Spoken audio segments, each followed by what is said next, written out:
మొదటి రాజుల గ్రంథము. ప్రతి ఒక్కరు పరిశుద్ధ గ్రంథాలను తెరచి మొదటి రాజుల గ్రంథము 13వ అధ్యాయం. మొదటి రాజుల గ్రంథము 13వ అధ్యాయము 23-24 వచనాలను ధ్యానం చేద్దాం. అంతటా వారు అన్నపానములు పుచ్చుకొనిన తరువాత అచ్చటి ప్రవక్త తాను తోడుకుని వచ్చిన ఆ ప్రవక్తకు గాడిద మీద గంత కట్టించెను. అతడు బయలుదేరి మార్గమున పోవుచుండగా ఒక సింహము అతనికి ఎదురుపడి అతన్ని చంపెను. చాలమ్మకుందా. తండ్రి నందు ప్రేమైన దేవుని బిడ్డలారా, చదవబడిన దేవుని వాక్యము గురించి ఆలోచించినప్పుడు అంతట వారు అన్నము పానమును చేసి తరువాత అతడు తన వెనకకు తీసుకొచ్చిన ప్రవక్త గాడిదకు ఒక గంతను కట్టించి అతన్ని వెళ్ళమని ప్రయాణం చేయించి పంపించాడు. ఆ ప్రవక్త బయలుదేరి వెళుతుండగా దారి మధ్యలో ఒక సింహం అతన్ని అట్టగించి ఆ ప్రవక్తను చంపెను అని వాక్యంలో రాయబడింది. దీన్ని గూర్చినటువంటి వాక్య విశ్లేషణ కొద్ది నిమిషాలు మనం ధ్యానం చేసే ప్రయత్నం చేద్దాం. దేవునికి స్తోత్రం. దేవుని వాక్యములో ఒక చక్కని మాట ఉంటుంది. ఓ ఇశ్రాయేలు, నీ దేవుడైన యెహోవా మాట వినిన ఎడల అది నీకెంత మేలు అని దేవుని వాక్యములో ఉంది. కొన్ని సందర్భాల్లో దేవుని మాట మనం సరిగా వినకపోవడం వల్ల, దేవుని చిత్తాన్ని సరిగా గ్రహించకపోవడం వల్ల, దేవుని చిత్తాన్ని సరిగా గ్రహించి ఆ దానికి లోబడకపోవడం వల్ల కొన్ని సందర్భాల్లో మేలైన కార్యాలు అనుభవించవలసిన వ్యక్తులు కూడా కొన్ని చేదైన వేదనకరమైన అనుభవాలు అనుభవించాల్సిన పరిస్థితి ఏర్పడుతుంది. ఈ మే నెలలో ప్రారంభించబడుతున్న మన జీవితాలు ఆశీర్వాదకరంగా దీవెనకరంగా కొనసాగాలి ఈ నెలంతా అంటే హెచ్చరికగా ప్రభు ఒక మాట ఈరోజు మనకు చెప్తున్నారు. ఏంటంటే, ఆయన మాట నువ్వు శ్రద్ధగా వినిన ఎడల అది నీకెంత మేలు. వినడం మాత్రమే కాదు, దేవుడు ఎలా బ్రతకాలని, ఎలా ఆలోచించాలని, ఒక దేవుని బిడ్డగా లోకానికి సాక్షిగా నువ్వు ఎలా ఉండాలని ప్రభు ఆశిస్తూ నీకు తన వాక్యముతో నీతో మాట్లాడుతున్నారో ఆ రీతిలో నువ్వు బ్రతకడానికి ఒక తీర్మానం కలిగి జీవించగలిగితే ఈ నెలంతయు దేవుని కృప నీకు తోడై ఉండి ఆయురారోగ్య క్షేమాలతో నిన్ను వర్ధిల్ల చేయునుగాక. అలా కాకుండా దేవుని మాట అయితే నేను వింటాను కానీ దాన్ని సరిగా గ్రహించనండి, నా స్వబుద్ధిని ఆధారం చేసుకుని నాకు నచ్చినట్లుగా నేను వెళ్ళిపోతాను, దేవుని చిత్తాన్ని సరిగా గ్రహించకుండా అంటే అది ఎంతటికీ మనకు మేలుకరమైనదిగా మాత్రమైతే ఉండదు. దేవుడు చెబుతాడు ప్రతీది మనకు మంచి చెడులు, అది మనం గ్రహించకుండా ముందుకు వెళ్ళడం ద్వారా కలిగే పరిణామాలకు దేవుణ్ణి కారణము అనడానికైతే అవకాశము లేదు. గ్రహించే ప్రయత్నం చేద్దాం. ఇశ్రాయేల్ దేవుని ప్రజలకు ఉన్నటువంటి ఇశ్రాయేల్ అందరూ కూడా ఒకానొక దినాన షిలోహు ప్రార్థనా మందిరములో ఉన్నటువంటి సమూయేలు అనే ప్రవక్త దగ్గరకు, దైవజనుడి దగ్గరికి వచ్చారు. వారు చెప్పిన మాట ఏంటంటే, అయ్యా, మా 12 గోత్రాల పెద్దల దగ్గరకు వచ్చి ఒక మనవి చేస్తున్నాం. దైవజనుడా, ప్రవక్త, ఏంటంటే మాకు దేవుని పరిపాలన కింద ఉండడం చాలా ఇబ్బందికరంగా ఉంది. కాబట్టి మాలాంటి ఒక మానవుని మాకు రాజుగా నియమించు. ఆ మానవుని యొక్క పరిపాలనలో మాలాంటి ఒక మనుషుని యొక్క అధికారము కింద, పరిపాలన కింద మేము ఉండాలి అనుకుంటున్నాం. గనుక ఒక మనిషిని మాకు రాజుగా నియమించవా అని ప్రవక్త అనే సమూయేలును అడగడానికి 12 గోత్రాల యొక్క పెద్దలు దేవుని సన్నిధికి వచ్చారు. ఈ ప్రజల యొక్క ఆలోచన విన్న సమూయేలు ప్రవక్త ఎంతో వేదన పడ్డాడు. వెంటనే మందిరములోకి వెళ్ళి దేవుని చిత్తాన్ని అడగడానికి అతడు కన్నీళ్లతో ప్రార్థిస్తూ ఉన్నాడు. ప్రభువా, ఇంతవరకు ప్రజలు అలనాడు ఐగుప్తు దేశం నుంచి నువ్వు విడిపించినందును మొదలుకొని ఈనాటి వరకు కూడా నీ నడిపింపులోనే కదా వీళ్ళు ముందుకు కొనసాగుతున్నారు. ఇప్పుడు వీళ్ళు అంటున్నారు, మాకు దేవుని నడిపింపు కాదు, మనలాంటి ఒక నరమాత్రుడు మాకు రాజుగా కావాలని అడుగుతున్నారయ్యా అని చెప్పి గుండెలు బాదుకుంటూ దేవుని సన్నిధిలో కన్నీళ్లతో ప్రార్థించాడు సమూయేలు ప్రవక్త. కన్నీళ్లతో ప్రార్థిస్తున్న సమూయేలు ప్రవక్తను బలపరుస్తూ దేవుడు అన్నాడు, సమూయేలు నువ్వెందుకు ఏడుస్తున్నావు? ఈ ప్రజలు నిరాకరిస్తుంది, ఈ ప్రజలు వద్దు కాదు అంటుంది, నిన్ను కాదు నన్ను, నా నడిపింపును, నా పరిపాలనలో వారు ఉండడానికి అంగీకరించడం లేదు గనుక సరే నా ప్రజలు కోరినట్లుగానే ఒక యవనస్తుడు తన గాడిదలు పోయాయి అని చెప్పి సౌలు అనే ఒక యవనస్తుడు, బెన్యామీను గోత్రానికి చెందిన ఒక యవనస్తుడు తన గాడిదలు వెతుక్కుంటూ నీ దగ్గరికి వస్తాడు. అతన్ని రాజుగా అభిషేకించి అతనిని ఈ 12 గోత్రాలకు రాజుగా అభిషేకించి రాజును చేయి అని చెప్పాడు సమూయేలు ప్రవక్తతో దేవుడు. దేవుని మాట ప్రకారము ఆ యవనస్తుడు తన గాడిదలు వెతుక్కుంటూ వచ్చాడు. దేవుని ఆత్మచేత ప్రేరేపబడినటువంటి సమూయేలు ప్రవక్త ఇతడే ఆ యవనస్తుడు అని గ్రహించి ఆ వ్యక్తిని అభిషేకించి 12 గోత్రాలకు మొట్టమొదటి రాజుగా సౌలు అనే ఒక వ్యక్తిని దేవుడు రాజుగా చేశాడు. ప్రారంభ దినాల్లో ఆ సౌలు యొక్క పరిపాలన, దైవజనుడు ఏదైతే దేవుని వాక్కుగా చెబుతూ ఉన్నాడో ఆ దైవజనుడు దేవుని చిత్తాన్ని, ఇదిగో దేవుడు ఎలా పరిపాలన చేయమంటున్నాడు, ఇలా దేవుని చిత్తం ఇలా ఉంది అని సౌలుకు, మహారాజుకు దైవజనుడు దేవుని చిత్తాన్ని ఏదైతే ప్రకటిస్తూ ఉన్నాడో ప్రారంభపు దినాల్లో ఆ యవనస్తుడయ్యో ఎక్కడో గాడిదలు కాసుకొని నన్ను తీసుకొచ్చి దేవుడు 12 గోత్రాలకు రాజును చేశాడే, కాబట్టి ఖచ్చితంగా దేవుని మాటకు లోబడదాం అని ప్రారంభ దినాలలో అతడు స్థిరపడేంత వరకు చక్కగా దేవుని మాటలు వింటూ లోబడుతూ విధేయుడవుతూ వచ్చాడు. అతడు లోబడే విధానాన్ని చూసి, అతడు దేవుని మాటకు విధేయుడవుతున్న విధానాన్ని చూసి దేవుడు సౌలు యొక్క రాజ్యాన్ని, అతని యొక్క పరిపాలన దేవుడు అంచెలంచెలుగా వర్ధిల్ల చేస్తూ స్థిరపరుస్తూ వచ్చాడు. శత్రులకు అతనంటే భయం కలిగింది. అతనికి దేవుడు తోడున్నాడు అన్న ఆలోచన కలిగి అతను చుట్టూ ఉన్న వారందరూ కూడా అతనికి భయపడ్డము, లోబడ్డం మొదలుపెట్టారు. ఈ రీతిగా సౌలు మహారాజు అన్ని రీతులుగా స్థిరపడిన తరువాత అతడు దేవుని చిత్తానికి, దేవుని యొక్క మాటకు లోబడ్డం మానేశాడు. అన్ని రీతులుగా నేను బాగున్నాను కదా, ఎంతకాలం దేవుని మాటకే లోబడుతూ వెళుతుంటాను, నాకంటూ సొంత అభిప్రాయాలు ఉండవా, నాకంటూ సొంత నిర్ణయాలు తీసుకునే అవకాశం ఉండదా అని చెప్పి అతడు దేవుని మాటను నిరాకరిస్తూ ఉండడం మొదలుపెట్టాడు. తత్ఫలితంగా అది చూసిన దేవుడు సౌలును ఆ స్థానము నుంచి తీసివేసి గొర్రెలు కాసుకునేటువంటి యెషయి కుమారుల్లో చిన్న కుమారుడైనటువంటి దావీదును రాజుగా అభిషేకించడానికి దేవుడు తీర్మానం తీసుకున్నాడు. ఆ సౌలు రాజు తర్వాత దేవుడు దావీదు అనేటువంటి ఒక యవనస్తుని రాజుగా అభిషేకించాడు.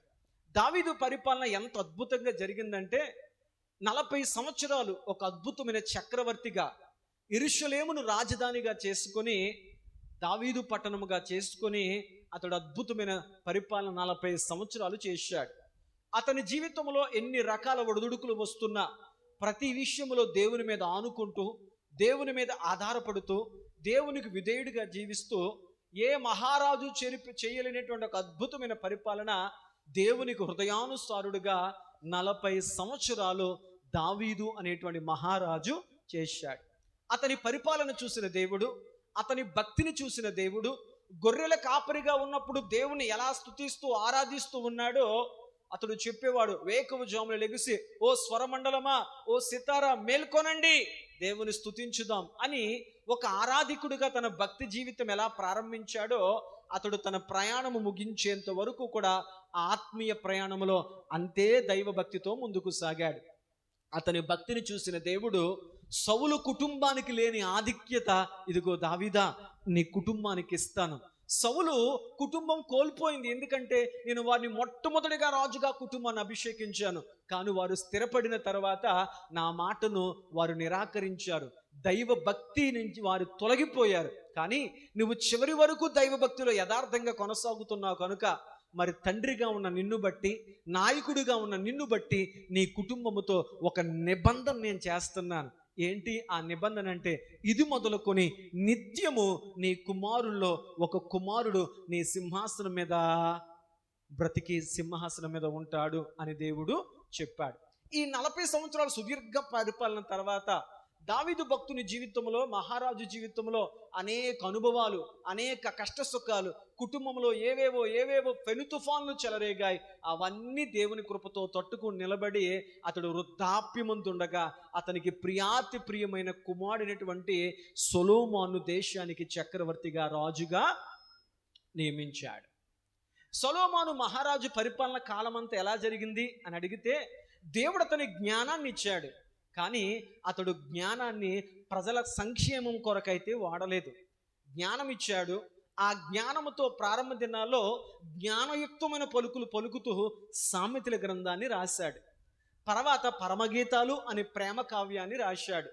అయితే ఆ ప్రేమలో అతడు ఆ వ్యామోహంలో పడిన తరువాత అతడు దేవునికి, దైవ సన్నిధికి దూరమై అనేకులను, దేవుని ఎరగిన వారిని, దేవుని ఎరగని వారిని కూడా వివాహం చేసుకొని అతడు అన్య స్త్రీల వ్యామోహంలో మరి దేన్నైతే పూజించకూడదో వాటిని పూజిస్తూ, వాటిని ఆరాధిస్తూ, వాటికి బలిపీఠాలు కడుతూ, దేవుని మందిరము కట్టిన చేతులతోనే ఇతర దేవతలకు కూడా మందిరాలు కట్టి దేవునికి విరోధిగా మారిపోయాడు.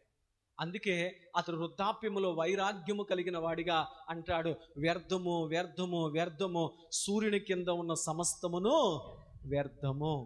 ఈ ముగ్గురు రాజుల పరిపాలనలో 12 గోత్రాలు కలిసే ఉన్నాయి. నా మాటలు మీకు అర్థమవుతున్నాయి. సౌలు రాజు పరిపాలన కాలంలో 12 గోత్రాలు కలిసే ఉన్నాయి. దావీదు మహారాజు పరిపాలన కాలంలో 12 గోత్రాలు కలిసే ఉన్నాయి. సొలొమోను మహారాజు పరిపాలన కాలంలో కూడా 12 గోత్రాలు కలిసే ఉన్నాయి. సొలొమోను మరణించిన తరువాత సొలొమోను కుమారుడైనటువంటి రెహబాము రాజు అయ్యాడు. రెహబాము రాజు అయిన తర్వాత ఆ ఊరి పెద్దలందరూ కూడా 12 గోత్రాలు వారు కలిసి నూతనంగా పట్టాభిషేకం చేయించబడినటువంటి రెహబాము మహారాజు దగ్గరికి వచ్చి వారి ఒక వినతి పత్రాన్ని ఇచ్చారు. ఏంటి ఆ వినతి పత్రం అంటే, ఓ రెహబాము మహారాజు గారు, అయ్యా, ఈ పట్టాభిషేకం రోజున మాదొక చిన్న మనవి. మీరు సంతోషంలో ఉన్నారు కదా, మీరు ఆనందములో ఉన్నారు కదా, దయచేసి ఒక్క మనవిని మీరు అంగీకరించండి. ఏంటంటే, మీ తండ్రి గారు సొలొమోను గారు, ఆయన జ్ఞానవంతుడు. ఆయన జ్ఞానము చేత మన ప్రజలకు, మన దేశానికి కీర్తి నలుదిశలా వ్యాప్తి చెందింది. శాబ దేశపు రాణి సైతము మీ తండ్రి గారి జ్ఞానాన్ని బట్టి, అయ్యా నీ ప్రజలు ఎంత ధన్యులు అంటూ ఉంది. కానీ ఎంత ధన్యులమో కాదో మాకు తెలుసు. కారణం ఏంటంటే, మీ నాన్నగారు రకరకాల పనుల భారం మా మీద పెట్టారు. అతని చెయ్య మా మీద చాలా భారంగా ఉండేది. అతడు తన జ్ఞానాన్ని ఇతరులకు చెప్పడానికి వాడాడు, కానీ ఆ జ్ఞానముతో ప్రజల మీద ఉన్న భారాన్ని తగ్గించకుండా అతడు రకరకాల భారాలు మా మీద మోపాడు. అతని చెయ్యి, అతని హస్తము మా మీద చాలా భారంగా ఉంది. అంటే రకరకాల పన్నులు మేము కట్టవలసిన పరిస్థితి ఏర్పడింది. కాబట్టి మా మనవి ఏంటంటే, దయచేసి ఆ పన్నుల భారాన్ని కొంచెం మీకు అర్థమవుతుంది, తగ్గించండి అని అడిగారు కొత్తగా రాజైనటువంటి రెహబాము గారితో. రెహబాము సరే మీకే విషయం చెప్తాను ఉండండి అని చెప్పి అతడు అక్కడ ఉన్నటువంటి తనకు సలహాదారులు ఉన్నటువంటి పెద్ద వయస్సు గలవారిని అందరిని పిలిపించి, నా తండ్రికి మీరు ఎలాగైతే సలహాలు ఇచ్చారో నాకు సలహాలు ఇవ్వండి, ఈ పరిస్థితుల్లో ఏం చేద్దాం అని అడిగితే అక్కడ ఉన్నటువంటి రాజు ఉన్నటువంటి పెద్దలు అన్నారు, నిజమేనండి, మీ నాన్నగారు ప్రజల మీద చాలా భారాన్ని పెంచారు. మీరు నూతనంగా రాజ్యంలోకి వచ్చారు కనుక ప్రజలందరి యొక్క మన్నలను మీరు పొందుకోవాలంటే వారితో మృదువుగా, మెత్తగా, చక్కగా, ప్రేమగా మీరు మాట్లాడండి. అప్పుడు వారు ఖచ్చితంగా మీకు లోబడి ఉంటారు అని చెప్పారు. ఎందుకో రెహబాముకు ఇది నచ్చలేదు. పెద్దలు కదా, చేదస్తపురులు కదా, అలాగే ఆలోచిస్తారు అనుకుని వారు చెప్పిన సలహా వినకుండా రెహబాము తనతో పెరిగినటువంటి యవనస్తులందరిని పిలిచి, మీరు చెప్పండి రా అబ్బాయి, నేనేం చెయ్యాలో సలహా ఇవ్వండి అన్నారు. అప్పుడు ఆ యవనస్తులు అన్నారు, కుదరదు, అలాగా వాళ్ళు చెప్పినట్లు చేస్తే ఈరోజు ఇది అడిగారు, రేపొద్దున్న ఇంకోటి అడుగుతారు, కాబట్టి అలా నువ్వు చెయ్యొద్దు అన్నప్పుడు ఆ యవనస్తులు మాట విన్నటువంటి మహారాజు ప్రజలతో, ఆ 12 మంది గోత్రాల పెద్దలతో అన్నాడు, కుదరదు, నా తండ్రి మీ మీద వేసిన భారములో 1 వేలు కూడా, నా చిటికిన వేలే మీకు ఇంకా బరువుగా ఉంటుంది. అంటే అర్థం ఏంటంటే, అవసరమైతే ఇంకా పన్నుల భారం మీ మీద పెంచుతాను తప్ప జిఎస్టీలు తగ్గించే అవకాశం అయితే, పన్నులు తగ్గించే అవకాశం అయితే లేదు అని నిరాకరించి ఖండితంగా చెప్పాడు. ఎంతో ఆశతో వెళ్ళిన ప్రజలు నిరుత్సాహంతో, నిస్సహాయతతో, వేదనతో కుమిలిపోతూ తమ ఇళ్లకు వచ్చేశారు. వచ్చిన తర్వాత ఈ 12 గోత్రాలు కలిసి మాట్లాడుకుంటున్నారు, ఏం చేద్దాం, ఇదిగో కొత్త రాజు మహారాజు వచ్చాడు, ఇతని ద్వారా ఏదైనా మనకి మంచి జరుగుతుందేమో అనుకుంటే ఈ వచ్చిన మహారాజు అతని తండ్రి కంటే మనల్ని ఇంకా బాధించేలా ఉన్నాడు, ఏం చేద్దాం ఏం చేద్దాం ఏం చేద్దాం అనుకున్నప్పుడు అందులో 10 గోత్రాలు రాజుకు వ్యతిరేకంగా మాట్లాడాయి. 2 గోత్రాలు మాత్రము లేదు లేదు లేదు, దేవుడు దావీదుకి ఇచ్చిన మాట ప్రకారము నీ సింహాసనం మీద నీ కుమారుల్లో ఎలా ప్రతి వ్యక్తిని నేను నిలబెడతానని దేవుడు చెప్పాడు, ఆ విధంగా దేవుని మాటకు లోబడుతూ తండ్రి అయిన దావీదు మాటకు మనం విధేయులవుతూ అతని కుమారుడు ఎలాంటి వాడైనా అతని రాజ్యమునకు మనం విధేయులుగా ఉండాలి అని 2 గోత్రాలు దావీదు కుమారునికి సపోర్ట్గా నిలబడడానికి ఇష్టపడ్డారు.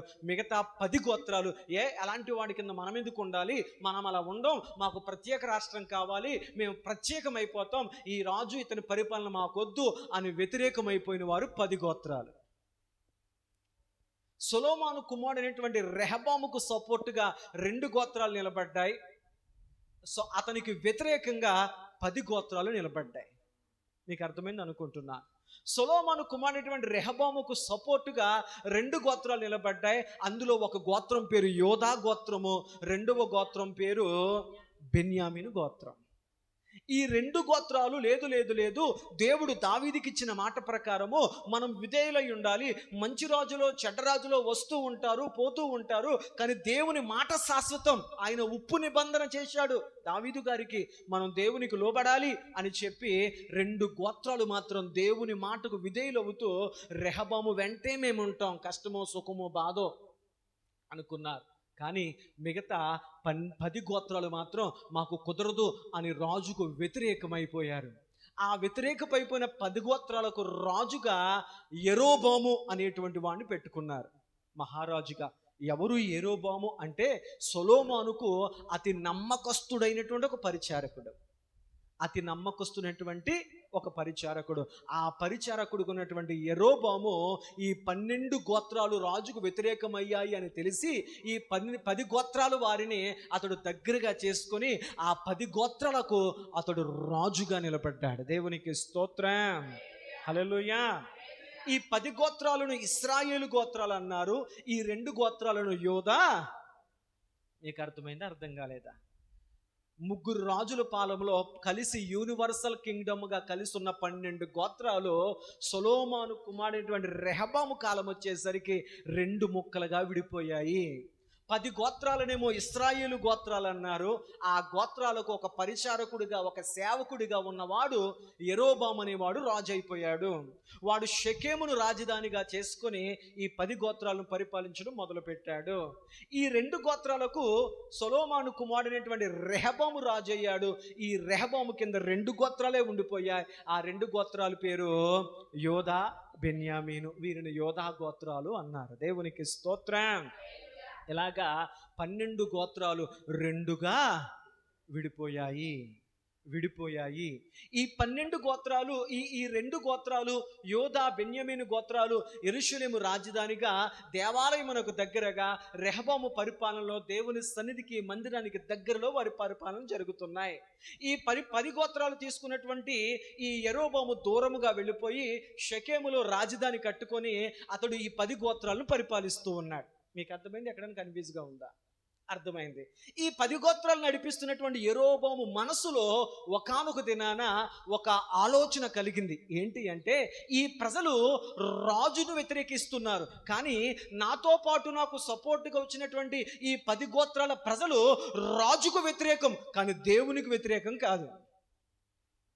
వీళ్ళు రాజు పద్ధతులు, రాజు విధానాలు, ఆయన పరిపాలన నచ్చక వీరు నాకు సపోర్ట్ చేసి వీళ్ళు విడిపోయి నన్ను రాజుగా చేసుకున్నారు. కానీ వీళ్ళకు రాజు వ్యతిరేకము, కానీ వీళ్ళకి ఇంకా వీళ్ళ మనసులో దేవుడు అలాగే ఉన్నాడు. వీళ్ళకి దేవుని పట్ల భక్తి కానీ, దేవుని పట్ల ఆరాధన భావన కానీ, దేవుని యొక్క మనసు వారి మనసులో అలాగే ఉంది. వీళ్ళు ఎంత దూరం వెళ్ళినా వీళ్ళ ఆలోచనలు, వీరి మనసు ఎప్పుడు యెరూషలేము మీదే, యెరూషలేములో ఉన్న దేవుని మందిరం మీదే ఉంటుంది.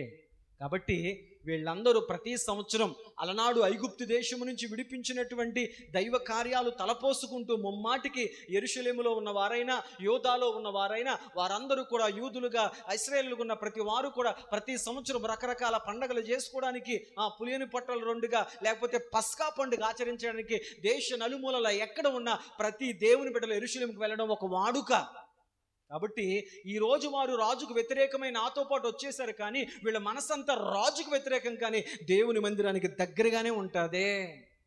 కాబట్టి వీళ్ళు ప్రతి సంవత్సరం యెరూషలేముకు వెళ్ళి దేవాలయానికి వెళ్ళి వస్తూ వెళుతుంటే ఏదో ఒక రోజున వాళ్ళు మనసు మరలా ఆ రాజు వైపు తిరిగిపోయే ప్రమాదం ఉంది. కాబట్టి వీళ్ళను యెరూషలేము వెళ్లకుండా, దేవుని వైపు వెళ్లకుండా, మరలా ఆ రెహబాము వైపు తిరిగిపోకుండా, ఒకవేళ వీళ్ళు యెరూషలేముకి వెళ్ళి వస్తున్నప్పుడు అయ్యో ఇంత పొరపాటు చేసామేంటి, యెరూషలేమును వదులుకున్నామేంటి, దేవుని మందిరాన్ని వదులుకున్నామేంటి, దేవుని సన్నిధిని దేవుని మందిరాన్ని వదులుకొని ఎక్కడికో దేవుడు లేని స్థానానికి మనం వెళ్ళిపోయామేంటి, దేవుని మందిరానికి దూరంగా వెళ్ళిపోయామేంటి, అప్పుడేదో కోపముతో అప్పుడేదో ఆవేశముతో అలా దూరం అయిపోయాము, ఇప్పుడు ఆవేశము చల్లారిపోయింది, యెరూషలేమునకు దేవుని మందిరానికి దూరంగా ఉండి మనం ఏం చేయగలుగుతాము అని చెప్పి మరలా వారు మనసు మార్చుకొని ఆ రెహబాము రాజుతో కలిసి నన్ను చంపేస్తారేమో అని భయపడ్డాడు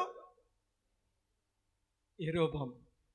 అనుకొని ఈ 10 గోత్రాలు వారిని యెరూషలేముకు దేవుని మందిరానికి దేవుని సన్నిధికి వెళ్లకుండా ఆపేయాలి అనుకున్నాడు. అలా అనుకుని ఏం చేశాడంటే ఈ గోత్రాల వారితో కలిసి ఒకరోజు ఒక మీటింగ్ పెట్టి ఏమన్నాడంటే, అయ్యా మీరు ప్రతి సంవత్సరం యెరూషలేము దాకా వెళ్ళి దేవుని మందిరము దాకా వెళ్ళి కష్టపడి అంత దూరం మీరు వెళ్ళడం ఎందుకు, దానికి బదులుగా నేనే మనకు దగ్గరగా ఒక మందిరాన్ని కడతాను, మనకు దగ్గరగా ఒక దేవుని మీ కొరకు నేను ఏర్పాటు చేస్తాను, మీరు అక్కడ దాకా వెళ్ళడం ఎందుకు, అక్కడ మందిరానికి వెళ్ళడం ఎందుకు, అక్కడ దేవుని సన్నిధికి వెళ్ళడం ఎందుకు, అక్కడి పండగల్లో మీరు పాలు పంపులు పొందడం ఎందుకు, అదేదో మనకు దగ్గర ఇక్కడే చేస్తాను అన్నాడు యెరోబాము ఒక కుయుక్తి చేత. ఎందుకు ఆ కుయుక్తి చేశాడు? వీళ్ళు వెళ్ళారు అంటే దేవుని సన్నిధికి వెళ్ళారంటే మనసులు మారిపోతాయి, కోపాలు పోతాయి, ఆవేశాలు పోతాయి. దేవుని మందిరంలో గడుపుతున్నప్పుడు దేవుని ఆత్మే వాళ్ళని సరైన మార్గంలో నడిపిస్తుంది. కాబట్టి ఈ కోపముతున్న వారు దేవుని మందిరానికి వెళ్తే మళ్ళీ మంచోళ్ళు అయిపోతారు, మరలా వాళ్ళతో కలిసిపోతారు. ఇప్పుడు నాకున్న రాజరికం పోతుంది, మళ్ళీ ఆ దావీదు వంశస్థులే రాజులు అవుతారు, నాకు వచ్చిన అవకాశం పోద్ది, కాబట్టి వీళ్ళని వాళ్ళతో కలవనివ్వకూడదు అని చెప్పి వాళ్ళతో ఏం చెప్పాడంటే, మనకు దగ్గరగానే ఒక మందిరాన్ని కడతాను, మనకు దగ్గరగానే ఒక బలిపీఠం కడతాను, మనకు దగ్గరగానే ఒక దేవుడిని మీ కొరకు నేను నిలబెడతాను అని చెప్పాడు. యెరోబాము చెప్పిన మాట ప్రకారం 12 గోత్రాలు సరేనండి అన్నాయి. అప్పుడు అతడు 2 బంగారపు తోడలు తయారు చేయించాడు. ఎన్ని బంగారపు తోడలో? 2 బంగారపు దూడలు తయారు చేయించి ఆ సర్వ సమాజముతో అన్నాడు, ఓ ఇశ్రాయేలు ప్రజలారా, అలనాడు ఐగుప్తు దేశము నుండి మిమ్మల్ని విడిపించి కానాను దేశం నడిపించినటువంటి ఇదిగో దేవుడు ఇదే బంగారపు దూడ, కాల్తో చూసుకోండి. అలనాడు ఆ అహరోను చేత తయారు చేయబడిన దూడ ఇది బంగారపు దూడే కదా, కాబట్టి ఇదే మిమ్మల్ని ఐగుప్తు నుంచి విడిపించినటువంటి దేవత దేవుడు అని చెప్పి ప్రజలను జీవమగల దేవుని వైపు నుండి ఆ దూడల వైపు తిప్పాడు. ప్రజలకి ఎవరైతేనే దేవుడు కావాలి మొక్కుడు పోవడానికి, అది సత్యమా అసత్యమా, అది నిజమా అది అబద్ధమా కాదు, మా తాతలు మా ముత్తాతలు వాళ్ళు వీళ్ళు మా ఆచరిస్తూ వచ్చేసామేంటి అని ఒక మూఢత్వపు భక్తిలో వెళ్ళిపోయేవారు ఉన్నారు తప్ప, నేను ఏ మార్గములకు వెళుతున్నానో, నేను దేన్ని నమ్ముతున్నానో అది సత్యమైనదేనా, అది జీవములోకి నడిపించేదైనా అని చెప్పి దైవికమైన వివేకము కలిగి దేవుని వెతుకు వారి లోకములో. ఫలానా భక్తి మార్గంలో వెళుతున్నావు కదా, నీకు ఆ భక్తి మార్గం నుంచి ఏం తెలుసు, నీ గమ్యం ఏంటి, నీ అవగాహన ఏంటి నీ భక్తి పట్ల అని అడిగితే చాలా మందికి అవేవీ తెలియదు. మా తాతలు మా ముత్తాతలు పూజించారండి, వాళ్ళు నడిచిన మార్గంలోనే మేము వెళ్ళిపోతున్నాం, దేవుని గుచ్చిన వివేకము అవగాహన మాకు.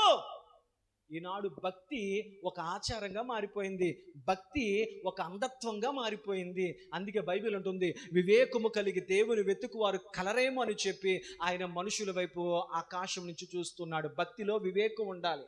అందుకే యేసయ్య చెప్పారు, నేనే మార్గము, నేనే సత్యము, నేనే జీవము, నా ద్వారా తప్ప ఎవడు జీవములోనికి తండ్రి యొద్దకు ప్రవేశించుడో. దేవునికి స్తోత్రం. బంగారపు 2 దూడలు తయారు చేసి ఇతడు చెప్పాడు, ఇదిగో ఈ బంగారపు దూడే మీ దేవత, ఈతనే మిమ్మల్ని ఐగుప్తు నుంచి విడిపించాడు, ఈ దూడనే మీరు దేవుడుగా పూజించండి, మీరు యెరూషలేము దాకా వెళ్ళాల్సిన పని లేదు అని చెప్పి ఒక దూడను తీసుకొచ్చి అతడు ఎక్కడ పెట్టాడంటే, ఒక దూడను అతడు తీసుకొచ్చి బేతేలు అన్న ప్రాంతంలో ఒక దూడను పెట్టాడు. మరొక దూడను తీసుకొచ్చి అతడు మరొక స్థలంలో అతడు పెట్టాడు. దాను అనే స్థలంలో ఒక దూడను పెట్టాడు. అంటే అతడు పరిపాలన ఎక్కడి నుంచి ఎక్కడ జరుగుతుంది? ఈ 10 గోత్రాల మధ్యన జరుగుతుంది కదా. ఆ సరిహద్దులో ఒక దూడను పెట్టాడు. ఈ సరిహద్దులో ఎన్ని తిరుగుతేటలో, దేవుని మందిరానికి వెళ్ళకుండా, దేవుని సంధికి వెళ్ళకుండా ఆ సరిహద్దుల్లో అక్కడొక దూడ ఇక్కడొక దూడ పెట్టి, మీకు దగ్గరలో ఏ దూడ ఉంటే ఆ దూడనే దేవుడిగా మీరు కొలవండి. యెరూషలేము దాకా వెళ్ళాల్సిన పని లేదు, యెరూషలేము దాకా వెళ్ళి మీరు దేవుడికి బలులు అర్పించాల్సిన పని లేదని చెప్పి, అయ్యా మీకు బంగారపు దేవుణ్ణి దూడగా పెట్టాను, ఆ సరిహద్దులో ఒక దాను దగ్గర ఒక దూడను పెట్టాను, ఇదిగో బేతేలు అనేటువంటి దగ్గర ఒక దూడను పెట్టాను దేవుడిగా అని చెప్పి అతడు ఉన్నత స్థలాలు కట్టించి వాటికి మందిరాలు అని పేరు పెట్టాడు. ఉన్నత స్థలాలు కట్టించి వాటికి మందిరాలు అని పేరు పెట్టి అక్కడ బలిపీఠం కట్టి ఆ బలిపీఠం మీద బలులు అర్పించడం, నైవేద్యం అర్పించడం మొదలుపెట్టాడు. అంటే ఒక మాటలో చెప్పాలంటే ఇతడు తన రాజ్యాన్ని కాపాడుకోవడం కోసం, తన స్థానాన్ని కాపాడడం కోసం దేవుణ్ణే మార్చేశాడు. ప్రజలను సైతం తప్పు దారి వైపు నడిపిస్తున్నాడు. ఈనాడు ప్రపంచంలో ఈ రాజు పరిపాలన ఎలా ఉన్నాయో ఒక్కసారి మనమే ఆలోచన చేసుకోవాలి. తమ స్థానాలు కాపాడుకోవడానికి అనేకులు ప్రజల యొక్క ఆలోచనలు తప్పి నడిపిస్తూ ఉన్నారు. ప్రజలు రాజు చెప్పిన మాటకే లోబడుతూ అతడు ఏం చేసినా మా మంచి కొరకే చేస్తాడు కదా అని చెప్పి ప్రజలందరూ కూడా యెరోబోము దేన్ని చూపిస్తే అదే దేవుడు నమ్ముతున్నాడు. అతడు ఎక్కడ ఉన్నత స్థలాలు కట్టి ఇదే మందిరము అంటే అక్కడికే వెళ్ళి ప్రార్థన చేస్తున్నాడు. అతడు కట్టిన బలిపీఠాల మీదే బలులు అర్పించడానికి సిద్ధపడిపోయారు. యెరోబోముకు వచ్చిన మరొక ఆలోచన ఏంటంటే, గుడి కట్టేశాను, ఉన్నత స్థలాలు కట్టేసి దానికి మందిరం అని పేరు పెట్టేశాను, బలులు అర్పించడానికి బలిపీఠాలు కట్టేశాను, దేవుడు అన్నదానికి 2 దూడలు కట్టేశాను, ఈ 2 దాటి అక్కడ దాకా వెళ్ళే అవకాశము లేదు. కాబట్టి ఏం చేద్దాం, ఇక యెరూషలేములో ప్రతి సంవత్సరంలో పండగలు ఉత్సవాలు ఆచరిస్తగలుగుతున్నారు కాబట్టి మనము కూడా ఒక పండగ, ఒక ఉత్సవం ఏర్పాటు చేద్దామని చెప్పి అతడు తనకు తానుగా ఒక పండగను, ఒక ఉత్సవాన్ని కూడా ఏర్పాటు చేసేసాడు. అంటే అన్నీ ఇక్కడ దొరికేలా ఉంటే వీళ్ళ జీవము గల దేవుని మందిరం దాకా వెళ్ళాల్సిన అవసరము, అన్నీ ఆల్టర్నేటివ్గా అక్కడే దొరికేస్తున్నాయి. తన రాజ్యరేఖాన్ని కదల్చడానికి ఎవ్వడికి అవకాశం లేని విధంగా ఎక్కడికక్కడిగా ప్రజలను తప్పుదారి తప్పిస్తూ వాళ్ళు దేవునికి దూరమయ్యేలా 10 గోత్రాలను పక్కకు నడిపించేశాడు. ఇవన్నీ దేవుడు పైనుంచి చూస్తూనే ఉన్నాడు. అతడంటే రాజు కాబట్టి రాజు సింహాసనం కోసం ఎక్కడో సేవకుడుకున్న నేను రాక అవకాశం వచ్చింది నాకు, కాబట్టి నేను ఇంక మళ్ళా ఈ సింహాసనం నా పిల్లల వరకు ఉండాలని చెప్పి అతడు ఏయో కుయుక్తితో చేస్తున్నాడు. ఈ 10 గోత్రాలకు ఏమైంది? ఈ ఇన్ని సంవత్సరాలుగా భక్తి చేస్తున్నారే, దేవుని మందిరం అంటే ఏంటో, దేవుని సన్నిధి అంటే ఏంటో, దేవుని సహవాసం ఏంటో వీళ్ళకి తెలియదా అని చెప్పి దేవుడు ఎంతో వేదన పడ్డాడు, ఎంతో కోపపడ్డాడు. ఆ రోజు ఉత్సవం జరుగుతుంది.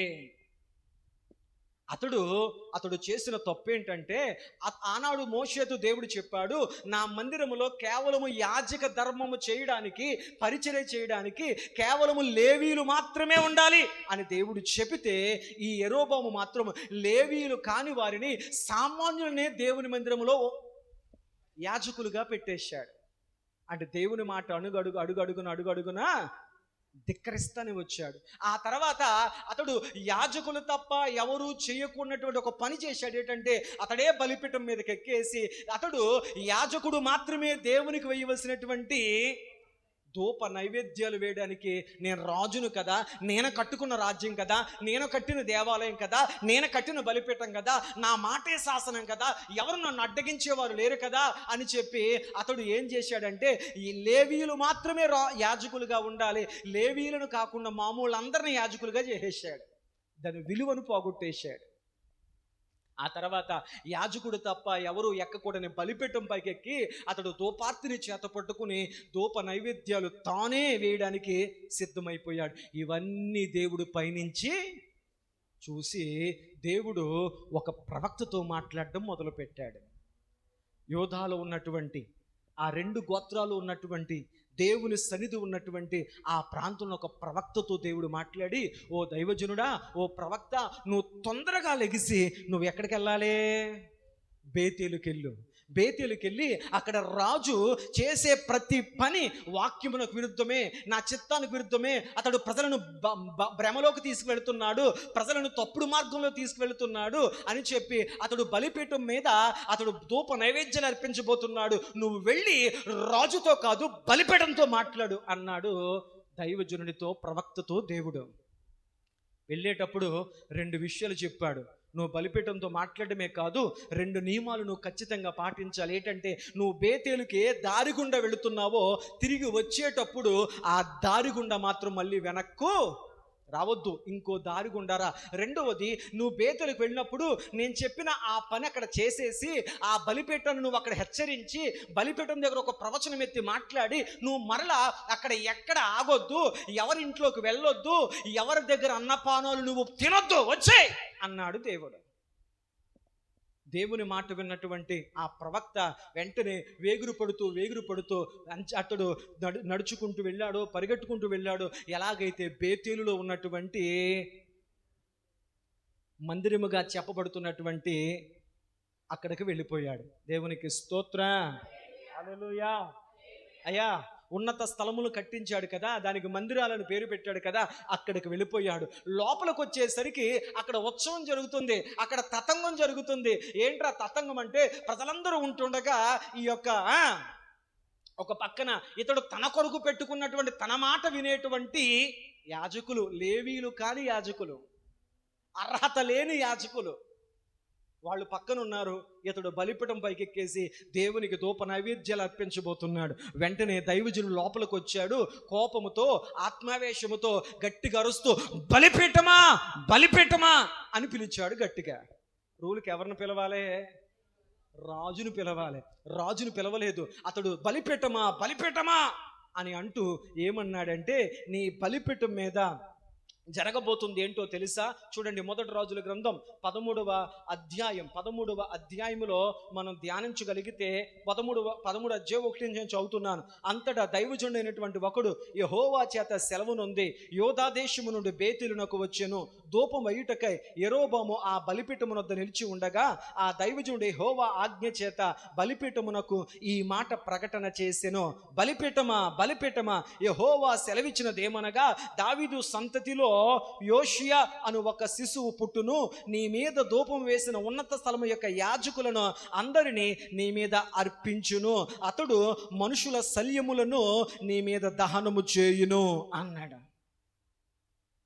బలిపీఠముతో మాట్లాడుతున్నాడు. ఓ బలిపీఠమా, ఓ బలిపీఠమా, జరగబోతున్న ఒక మాటను ప్రవచనాత్మకంగా దేవుడు నీకు చెప్పమని నన్ను పంపించాడు. ఏంటో తెలుసా? ఇదిగో, దేవుని చిత్తము లేకుండా, దేవుని ఉద్దేశము, దేవుని ప్రణాళిక లేకుండా ఎవరైతే లేవీలు కాని వారు యాజకులుగా అక్కడ ఉన్నారో వాళ్ళందరినీ కూడా ఒక శిశువు పుట్టబోతున్నాడు. అతడు రాజు అయిన తర్వాత ఇదిగో వీళ్ళందరినీ, ఎవరిని? ఈ యాజకులందరినీ ఇదిగో నీ బలిపీఠం మీదే నరుకుతాడు. వాళ్ళ ఎముకలను ఇదిగో నీ బలిపీఠం మీదే కాలుస్తాడు. దేవుని పరిచర్య అన్నా, దేవుని మందిరం అన్నా ఆషామాషి అనుకున్నారా? ఇది కుదరదు. ఎవరైతే యాజకులు అర్హత లేని వారిని కూడా యాజకులుగా అతడు మార్చాడు, వాళ్ళందరూ యాజకులుగా పిలువబడుతున్న వాళ్ళందరినీ కూడా ఒక శిశువు పుడతాడు. అతడు వీళ్ళందరినీ కూడా ఇదే బలిపీఠం మీద చంపుతాడు. ఇదే బలిపీఠం మీద వారి యొక్క శల్యములు అనగా ఎముకలను కాలుస్తాడు. ఇది నిజము, ఇది నెరవేరుతుందని చెప్పడానికి రుజువేంటో చెప్పనా, ఒక పోలికేంటో చెప్పనా అని చెప్పి అన్నాడు. 3వ వచనములో, నీ బలిపీఠము బద్దలై దాని మీద ఉన్న బుగ్గి ఒలిగిపోవును, యెహోవా ఇచ్చు సూచన అని అతడు ఆ దినమున చెప్పెను. దానికి సూచన ఏంటి తెలుసా? నేను చెబుతున్న ఈ మాట రాబో దినాల్లో ఖచ్చితంగా నెరవేరుతుంది. దానికి సూచన ఏంటో తెలుసా? ఏ బలిపీఠం మీద అయితే యెరోబాము నిలబడి నీకు ధూపం వేశాడో, ఏ బలిపీఠం నిలబడైతే అతడు అర్పణలు అర్పిస్తున్నాడో, ఆ బలిపీఠం ఉన్నటువంటి ఆ ధూళి, ఆ బలిపీఠం ఉన్నటువంటి ఆ బుగ్గి అక్కడ ఉండకుండా, అగ్ని అక్కడ ఉండకుండా బలిపీఠము బద్దలై అంతా ఒలిగిపోద్ది. అది దేవుడు నిరాకరించిన అర్పణ అని చెప్పగానే బలిపీఠము పగిలి, అతడు అని చెబుతుండగానే బలిపీఠము పగిలి 2 ముక్కలయ్యి అంతకుముందు అతడు చేసినటువంటి ఆ నైవేద్యపు బుగ్గంతయు కూడా నేల పారిపోయింది. అందుకే అంటాడు దేవుడు, నీ స్తుతి నైవేద్యము నాకు అంగీకారంగా లేదో అంటాడు కొంతమంది వ్యక్తులతో దేవుడు. భక్తి చేయడం ముఖ్యం కాదు, ఆ భక్తి చేసే మనసు కూడా ముఖ్యం. దేవునికి స్తోత్రం. వెంటనే ఈ మాటలన్నీ విన్నాడు ఎవరో? యెరోబోము. అతని ఇగో హట్ అయిపోయింది. ఇదేంటి, ఇది నేను కట్టుకున్న దేశము, నేను కట్టుకున్న రాజ్యము, నేను కట్టుకున్న మందిరము, నేను కట్టుకున్న బలిపీఠము, నేను పెట్టుకున్న దేవుడు, నేను పెట్టుకున్న యాజకులు, ఎవడో వచ్చి ఎలా అంటున్నాడేంటి? అంత నేనే నేనే నేనే అనుకుని ఈ మాటలు విన్న యెరోబోము మహారాజు బలిపీఠము నిలబడి గుమ్మము దగ్గర ఉన్న దైవజనుడి మాటలను విన్న తర్వాత ఇతనుకు కోపం వచ్చి అన్నాడంట, ఒరే వాడిని పట్టుకోండిరా అని బలిపీఠం మీద నుంచి అలా చేయి చాపాడంట. పట్టుకోండి అని ఎవరో. అతడు ఎప్పుడైతే చేయి చాపి వాడిని పట్టుకోండిరా, ఎలా మాట్లాడుతాడు, పట్టుకోండి అని చేయి చాపాడో అతడు చాపిన చెయ్య అలా ఉండిపోయింది. ఆ చెయ్య ఇక్కడ దాకా ఎండిపోయింది. చెయ్యి అలా ఉండిపోయింది. చెయ్య దైవజనుని గూర్చి కోపంగా వాడిని పట్టుకోండి అన్నందుకు ఎత్తిన చెయ్యి అలా ఉండి ఎత్తిన చెయ్యి ఎండిపోయింది. యెరోబోము మహారాజు ఎంత ప్రయత్నించినా ఎత్తిన చెయ్యి వెనకకు తీసుకోలేకపోయాడు. అతడు తన చేతి కదలలేకపోతుంది, చెయ్యి ఎండిపోయింది, చేతిని వెనక తీసుకోలేకపోతున్నాడు. చెయ్య వెండిపోయిన స్థితి చూసి యెరోబోముకు బుద్ధి వచ్చింది. అయితే నేను చేసింది ఏదో తప్పు ఉంది, పొరపాటు ఏదో ఉంది, జీవము గల దేవునికి నేను ఎదురుగా వెళ్ళాను అని అర్థం చేసుకుని అతడు తన చెయ్యి వెండిపోయిన స్థితిని చూసి అతడు బతిములాడడం మొదలుపెట్టాడు. ఎవరిని? దైవజనుని. అయ్యా దైవజనుడా, తప్పు అయిపోయిందండి, పొరపాటు అయిపోయిందండి, ఇక్కడ అంతా నా పెత్తనమే, నా అధికారమే, అన్నీ నేను చెప్పినట్లే జరుగుతున్నాయి. దేవుడు కానీ, దూడలు కానీ, యాజకులు కానీ, ప్రతి గోత్రాలు కానీ నేను చెప్పినట్టే చేస్తున్నారు కాబట్టి ఇంకంతా నా పరిపాలనే అనుకున్నాను. కానీ నిజము జీవము గల దేవుడు నా మాటకులో విధేయుడు అవుతాడని అనుకోలేదండి. నాకు పరిస్థితి అర్థమైపోయింది. దయచేసి నీ దేవుడికి ప్రార్థన చేసి నా చేతిని బాగు చేయవా? కాళ్ళ బేరానికి వచ్చేసాడు. ఎవరో? 10 గోత్రాలు నా చుట్టూ ఉన్నాయి, పెత్తనమంతా నాకు వచ్చేసింది, మొత్తం అధికారం నా దగ్గరకు వచ్చేసింది, నాకు అడ్డుపడేవాడు లేడు అనుకున్నాడు. కానీ దేవుడు బలహీనుల పక్షానే ఉంటాడు, యథార్థంగా భక్తి చేసేవారి పక్షానే ఉంటాడు. ఎంతటి బలవంతులనైనా ఆయన ఎండిపోయేలా చేయగలడు. దేవునికి స్తోత్రం.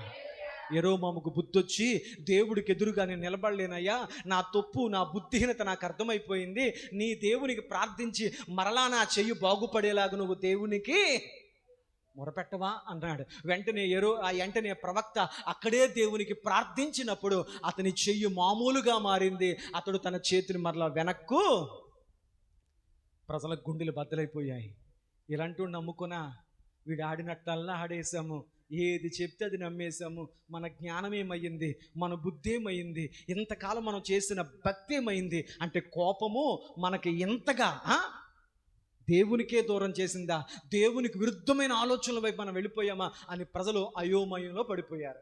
ఎప్పుడైతే యెరోబోము చెయ్యి బాగుపడిందో, అతనికి స్వస్థత వచ్చిందో, అతనికి బుద్ధి వచ్చిందో, వెంటనే ఆ దైవజనుడి దగ్గరికి వచ్చి, ప్రవక్త దగ్గరికి వచ్చి, అయ్యా తప్పు అయిపోయింది అయ్యా అని చెప్పి అన్నాడు. అయ్యా దయచేసి నా ఇంటికి రండి.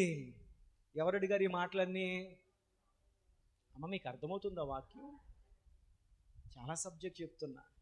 రాజుగారు అన్నాడు, అయ్యా దైవజనుడా, నువ్వు గొప్ప దైవజనుడు నాకు అర్థమైంది, దేవుడు పంపితేనే నువ్వు వచ్చావు నాకు అర్థమైంది, నువ్వు రాజుని సైతము లెక్క చేయవని నాకు అర్థమైంది. కాబట్టి దైవజనుడా ఒక్కసారి నా ఇంటికి రా, నేను నీకు ఆతిథ్యాన్ని ఇస్తాను. నువ్వు మా ఇంటికి వచ్చి అలసట తీర్చుకుందే కానీ ఎక్కడి నుంచో నడిచి వచ్చినట్టుకున్నావు కదా, పరుగును వచ్చినట్టుకున్నావా, అలసిపోయినట్టుకున్నావు, నా ఇంటికి రావయ్యా, నీకు ఆతిథ్యం ఇస్తాను, నువ్వు అలసట తీర్చుకుంది కానీ సేద తీర్చుకునే దాన్ని నీకు బహుమతులు ఇచ్చి పంపిస్తాను అన్నాడు. డబ్బులు ఇచ్చుకునేద్దాం అనుకున్నాడు. ఎందుకు ఇంటికి పిలిచి ఉంటాడు? వీళ్ళందరూ చూసేసారు తను చెయ్యి ఎండిపోవడం, ఇతని మీద వీళ్ళందరికి నమ్మకం పోయింది.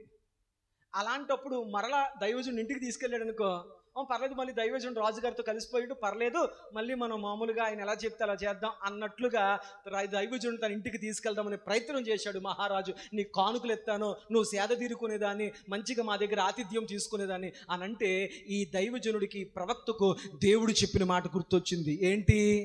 నువ్వు బలిపీఠంతో మాట్లాడమని చెప్పాడు, నేను మాట్లాడాను, బలిపీఠం పగిలిపోయింది, బుగ్గు రాలిపోయింది, రాజు చేయి ఎండిపోయింది, రాజుకు బుద్ధి వచ్చింది. దేవుడు నన్ను ఏమన్నాడో, వెళ్ళిన దారి గుండా మరలా వెళ్ళొద్దు అన్నాడు. రెండవది, ఆ ఊరిలో బేతేల్లో ఎక్కడ నువ్వు అన్నపానాలు పుచ్చుకోవద్దు, ఎవరింటికి వెళ్ళొద్దు అన్నాడు. అని చెప్పి రాజుతో అన్నాడు, దేవుడు నాకు ఇలా చెప్పాడయ్యా, నేను చేయనయ్యా, అవసరమైతే నీ ఇంటిలో సగం నాకు ఇచ్చినా నేను మాత్రం నీ ఇంటికి రాను, నువ్వు పెట్టే బహుమతులు కానీ ఆ యొక్క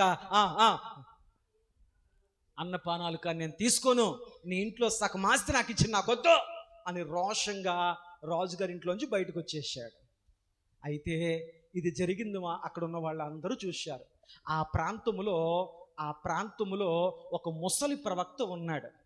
ఆ ప్రాంతంలో ఒక ముసలి ప్రవక్త, వృద్ధాప్యం ఉన్న ఒక ప్రవక్త ఉన్నాడు. అతనికి 2 కొడుకులు ఉన్నారు. ఆ 2 కొడుకుల్లో ఒక కొడుకు ఈ మందిరముగా పిలువబడేటువంటి ఉన్నత స్థలములో అక్కడ జరిగిందంతా బలిపీఠం బద్దలసిపోవడము, బుగ్గి నేల ఒలిగిపోవడం, రాజు చెయ్యి ఎండిపోవడము, మళ్ళీ దైవజనుడు ప్రార్థించగా రాజుగారి చెయ్యి రావడము, రాజుగారు కాళ్ళ బేరకు రావడం, ఇవన్నీ ఆ ప్రవక్త కొడుకుల్లో ఒక కొడుకు చూసి ఇంటికి వెళ్ళి వాళ్ళ నాన్నకి చెప్పాడు. యెరూషలేము నుండి, యోధా నుంచి ఒక దైవజనుడు వచ్చాడు, ఇలా జరిగింది, రాజుగారికి చెమటలు పట్టించేశాడు, బలిపీఠం బద్దలాసిపోయింది, ఆయన చెయ్యి ఎండిపోయింది, మరలా ఆయన ప్రార్థించగా చెయ్యా వచ్చేసింది, రాజుగారి ఇంటికి రమ్మన్నాడు, ఆయన రోషంగా నేను రాను అని చెప్పి ఆయన వెళ్ళిపోతున్నాడా.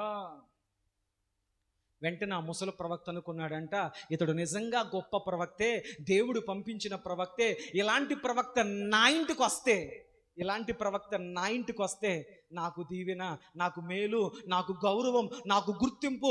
రాజుగారింటికి వెళ్ళినాడు, నా ఇంటికి వచ్చాడంటే ఈ సమాజంలో, సంఘంలో నా విలువ ఇంకా పెరుగుతుంది అనుకున్నాడు. ఎవరో అందరూ గొప్పలో పోయేవాళ్ళే, దేవుని చిత్తాన్ని అడిగేవాడు ఎవరు లేడు. ఇప్పుడు ఎవరో వచ్చారు అధికారి, ఈరోజు సందర్భం కోసం నా ఇంటికి తెచ్చుకోవాలి, ఇక్కడ నా విలువ, నా గౌరవం, నా స్థాయి పెరగాలంటే ఎలాగైనా తెచ్చుకోవాలి అని చెప్పి ఆ కొడుకుల్లో ఆ కొడుకుని అడిగాడు, అబ్బాయి అతను ఏ దారి గుండా వెళ్ళాడు? కొడుకు చెప్పాడు, అతడు ఏ దారి గుండా వచ్చాడో ఆ దారి గుండా రాలేదు నాన్న, అతడు యోధాకు మరొక దారి గుండా వెళ్ళిపోయాడు అని చెప్పాడు. వెంటనే కొడుకులు తన్నాడు, నా గాడిదకు గంట కట్టండి, ఆయన దగ్గర నేను వెళ్ళాలి అని చెప్పి తన గాడిదకు గంట కట్టించుకొని అతడు ఆ గాడిద మీద ఆ ప్రవక్తను వెతుక్కుంటూ వెళ్ళాడు. మీకు అర్థమవుతుందా? ఈ లోపల ఉదయం నుంచి నడిచి అలిసిపోయి చెమటలు కక్కేసి దేవుడు ఎక్కడ తినొద్దు తాగొద్దు అన్నాడు. యోధా వచ్చేదాకా అలిసి సొలసిపోయి అతడు ఒక మస్తకి వృక్షం కింద కూర్చున్నాడు, అలసట తీర్చుకుంటున్నాడు. వెంటనే ఈ ముసలి ప్రవక్త అతన్ని గుర్తించి దగ్గరికి వెళ్ళి, అయ్యా యోధా నుంచి వచ్చినటువంటి ప్రవక్త నువ్వేనా అని అడిగాడు. వెంటనే ఆ ప్రవక్త అన్నాడు, నేనేనయ్యా అని చెప్పాడు. మీకు అర్థమవుతుంది? నేనేనయ్యా అని చెప్పినప్పుడు అన్నాడంట, అయ్యా నేను కూడా ఈ బేతేల్లో నేను ఒక ప్రవక్తనే, నేను దేవుడిని నమ్ముకున్నోడ్నే, నాకు దేవుడు అంటే తెలుసు, కాబట్టి నా ఇంటికి నువ్వు భోజనానికి రా, కొంత అలసట తీర్చుకో అన్నాడు. అప్పుడు రాజుకి ఏం చెప్పాడో ఇతనికి కూడా, లేదయ్యా నువ్వు ప్రవక్త అయ్యి ఉండొచ్చు, కానీ నా దేవుడు నాకేం చెప్పాడంటే, ఏ మార్గం గుండా వెళ్ళావో ఒక్కసారి ఆ మార్గం వదిలి వెళ్ళిన తర్వాత మళ్ళీ ఆ మార్గం గుండా నడుచుకుంటే వెనక్కి రావద్దన్నాడు. రెండవది, ఎవరింట్లో నువ్వు అన్నపానాదులు తీసుకోవద్దన్నా చెప్పాడు. నువ్వు ప్రవక్త అయ్యి ఉండొచ్చు, కానీ నేను నీతోటి రాను అన్నాడు. అప్పుడు ఇతడు ఒక అబద్ధం ఆడాడు. ఏమాడాడంట? ముసలి ప్రవక్త ఒక అబద్ధం ఆడి ఏమన్నాడంటే, బలుంటాడు అయ్యా, నిజమే దేవుడు నీకు అలా చెప్పిన మాట నిజమే, అదే దేవుడు ఒక దేవుని ఆత్మ కలిగిన దూతను నా యొద్దకు పంపించి, ఇలా ఒక దైవజనుడు ఒక ప్రవక్త వస్తాడు, అతడు ఆకలితో ఉన్నాడు, అతడు అలసిపోయి ఉన్నాడు, అతడు రాజింట్లో భోజనం చేయడు, కానీ నువ్వు ఒక ప్రవక్తవే కాబట్టి నీ ఇంట్లో అతడు భోజనము చెయ్యొచ్చు అని చెప్పి నువ్వు అతను ఎదుర్కొని వెళ్ళి అతన్ని ఇంటికి తీసుకొచ్చి అతనికి అలసట తీర్చుకోవడానికి అవకాశం ఇచ్చి అతనికి కడుపు నిండా చక్కని అన్నపానాదులు ఇచ్చి నువ్వు పంపని దేవుడు నాతో చెప్పాడయ్యా అని చెప్పి తన ఇంటికి తెచ్చుకోవడం కోసం ఈ ముసలి ప్రవక్త అబద్ధం చెప్పాడు. ఈరోజు కూడా చాలామంది అబద్ధ ప్రవక్తలు, అబద్ధ ప్రవచనాలు. ఏ ప్రవచనాలంట? కళ్ళు మూసుకొని దేవుడు నాకు అది చూపించేస్తున్నాడు, ఇది చూపించేస్తున్నాడు, అది కనపడిపోతుంది, ఇది కనపడిపోతుంది, ఏదేదో దేవుడు నాకు చూపించేస్తున్నాడని చెప్పి ప్రజలను తన గ్రిప్పులో పెట్టుకొని తన దగ్గర ఏదో ఉంది అని ప్రజలకు కనపరుచుకోవడానికి, ప్రజలను మబ్బు పెట్టడానికి, మాయిపేయడానికి అబద్ధ ప్రవక్తలు దేవుని పేరట అబద్ధపు మాటలు, అబద్ధపు ప్రవచనాలు చెబుతున్నారు. అందుకే వాక్యం సెలవిస్తుంది, ఏర్పరచబడిన వారు సైతము మోసగించబడుతున్న దినాలు. ఏ దినాలంట? ప్రతి ఆత్మను నమ్మక, ప్రతి ఆత్మ దేవుని ఆత్మ అని మోసపోక, ఏది దేవుని ఆత్మయో ఏది దేవుని మాటయో వాక్యపు వెలుగులోనూ పరిశోధించాలి. అందుకే పౌలు అంటాడు, నేను చెప్పిన స్వార్థ తప్ప, నేను ప్రకటిస్తున్న క్రీస్తును గూర్చిన వార్త తప్ప పరలోకము నుండి ఒక దేవదూత దిగువచ్చిన ఆఖరికి నేను చెప్పిన మీరు నమ్మొద్దు అన్నాడు. ఈరోజు దేవుని వాక్యము చెప్పిన స్వార్థ, దేవుని వాక్యం చెప్పిన మాటలు కాకుండా ప్రస్తుత సార్వత్రిక సంఘములో కొత్త కొత్త ప్రవచనాలు, కొత్త కొత్త బోధలు, కొత్త కొత్త వింత వింత పోకడులు. ఒకడు కరెక్ట్ అంటే ఒకడు తప్పు అంటాడు. అభిషేకం కచ్చిపులో అంటాడు, అభిషేకం పులిహారులో అంటాడు, అభిషేకం అట్టుపొడిలో అంటాడు, అభిషేకం అందులో ఉంది ఇందులో ఉంది అని చెప్పి ప్రజలను రకరకాలుగా, అంటే ఎవరికి వాక్యం అనే పునాది లేదో వాళ్ళందరినీ యెరోబోము 10 గోత్రాలను ఆడించినట్లుగా ఈనాడు అనేక మంది అబద్ధపు తప్పు ప్రవక్తలు దేవుని పేరట అబద్ధపు మాటలు చెబుతూ అనేకులను అంధత్వం వైపు తీసుకెళ్ళిపోతున్నారు. యేసుప్రభు అన్నాడు, నడిపించేవాడు గుడ్డువాడైతే వెనకాల నడిచే వాళ్ళందరం తీసుకెళ్ళి తాను గోతులో పడతాడో అందరినీ గోతులేస్తాడు. యెరోబోము చేసింది అదే. ఈనాడు కూడా సంఘము ఎందుకు దేవునికి దూరమైపోతుందంటే ఆచారాలు, సాంప్రదాయాలు, పద్ధతులు, భక్తిలోనికి మూఢత్వాన్ని, మూఢ విశ్వాసాలను తీసుకొచ్చేసి అనేకులు అబద్ధాలు చెబుతూ అబద్ధ ప్రవక్తలు ప్రజలను మమ్మగిస్తూ మోసగిస్తున్న దినాలు.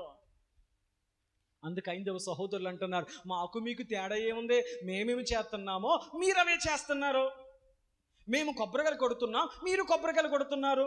మేము తలనీలాలు ఇస్తున్నాం, మీరు తలనీలాలు ఇస్తున్నారు. మేము మోకాళ్ళు తెక్కుతున్నాం, మీరు మోకాళ్ళు తెక్కుతున్నారు. మేము మాలలు వేస్తున్నాం, మీరు మాలలు వేస్తున్నారు. మీకు మాకు తేడా ఉంది. ఈ మధ్యన మీరు పల్లకిలు మొదలెట్టారు కదా, మీరు ధ్వజస్తంభాలు మొదలెట్టారు కదా, ఇక మీకు మాకు తేడా ఎక్కడుంది? ఇవన్నీ వాక్య విరుద్ధమైన కార్యాలు. క్రైస్తవుడు కడగబడిన వాడు ఒక ప్రత్యేకమైన వాడిగా బ్రతకాలి. అందుకే వాక్యం ఉంటుంది, లోకముతో దేవుని బిడ్డకు స్నేహము లేదు. ఈ లోక మర్యాదను ఆచరించక ఎంతకాలము 2 తలంపుల మధ్య దేవుల్లో ఉన్నప్పుడు దేవుల్లో ప్రవర్తిస్తావు. మందిర గుమ్మం దాటక మళ్ళాగా చుట్టాలండి, బంధువులండి, పద్ధతులండి, అవేండి ఇవేండి, పెద్దరికాలండి, పేరు వచ్చేద్దండి, చూసి చూడనట్టు వెళ్ళిపోవాలండి అని చెప్పి అందులో కడుగు ఇందులో కడుగు. బైబిల్ అంటుంది, దీని పేరే వాత వేయబడిన మనస్సాక్షి.